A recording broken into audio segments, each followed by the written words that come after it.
Hello and welcome back to the second video for today's tower release for the new summon, and we are going to go into costume Ulius.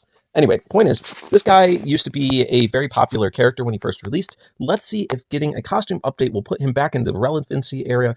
Let's take a look. So first things first, we're going to the cleric class, which is probably one of my more popular classes to work with in the game, so I'm happy about that.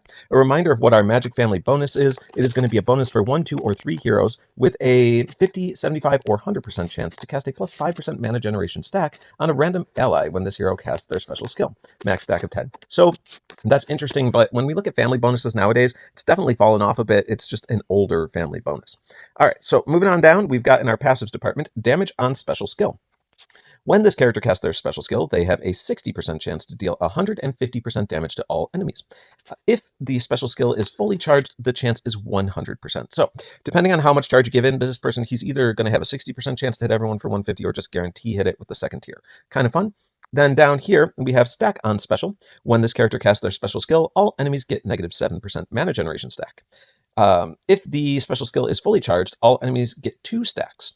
An enemy can have up to 10 stacks. So we know that max stack of 10 rule, but either way, there's a great way to go. Reducing the entire enemy team's mana generation by 7% is pretty cool. I do like that. And this technically counts as a stack, not a debuff. So it will work around certain things like owls that protect against mana debuffs and turn them into buffs. This is a stack. It's a different concept, works on a different thing. So this is a pretty cool way to put negative mana effects on the opposing team.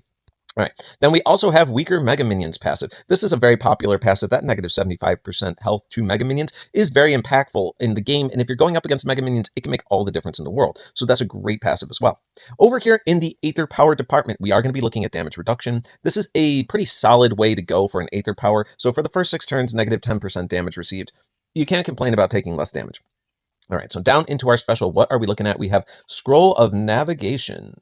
And this will be operating at magic speed. If you are unfamiliar with magic speed, it's basically going to work like this. Your first tier functions at very fast. So that'll be like 6 match tiles into the enemy team is going to trigger the first effect. Now, the second effect, if you want to charge to that, that's harder. That is going to act like a slow special, but it's a slow special plus a little bit more. So it takes, instead of a slow special taking 12 match tiles, this is going to take 12.3. That 0.3 is significant because it means that you can't just do 4 match sets of 3. You're going to have to get that extra tile in there somewhere to get to that special. But regardless, it just functions basically at slow speed.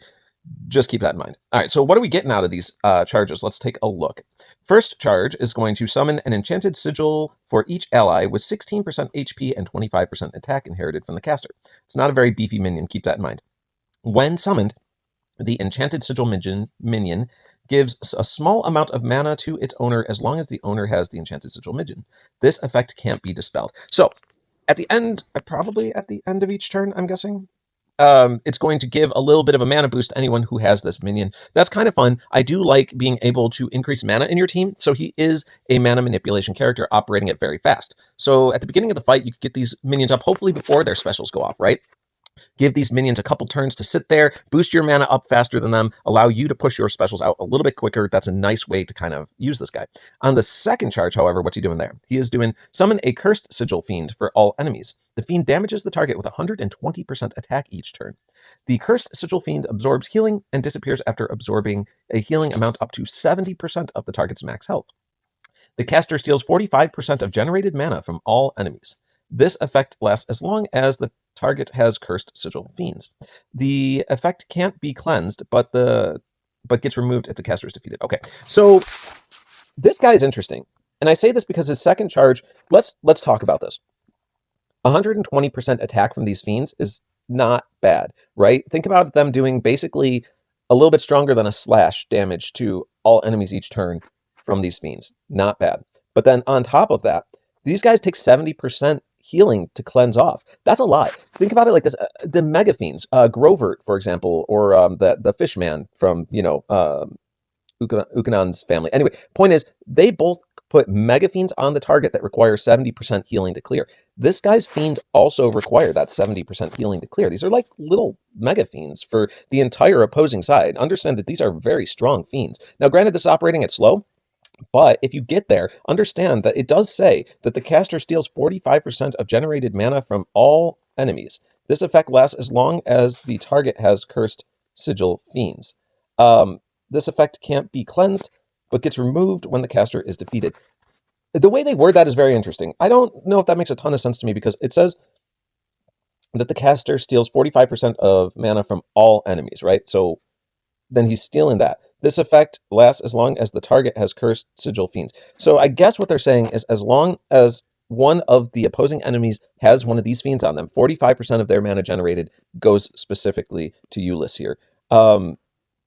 And that will last as long as they have the fiend or until this character is killed. But 45% of the generated mana from the entire opposing team, if those fiends are up, is a lot. You have to understand how much mana boost you're giving directly to this character if that's going on. So at that point, you can start stacking quite a few fiends on your opposing team with the speed that this guy's going to start getting mana in, and that is going to be a problem because these fiends take 70% healing to cleanse. So this guy is going to be a little bit of a fiend monster, especially when you think about the fact that his fiends are so beefy. Now, what is the downside to his little fiends, right? Because there's got to be one. Well, I'll make that relatively clear.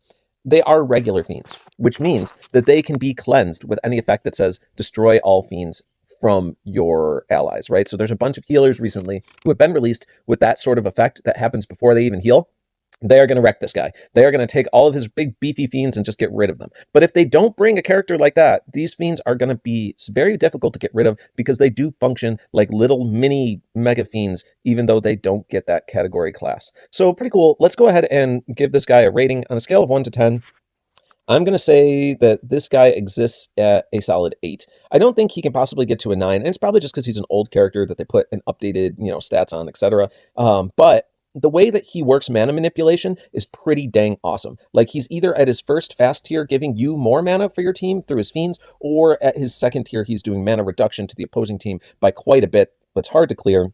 He's eating through a lot of healing. He's doing a lot of work for your team. So definitely give this guy a solid 8. Congrats if you pull him. And again, if you like what I do, go ahead and click that little button at the bottom right. It makes it easier to find me in the future. And we'll see you next time, everyone. Have a good day.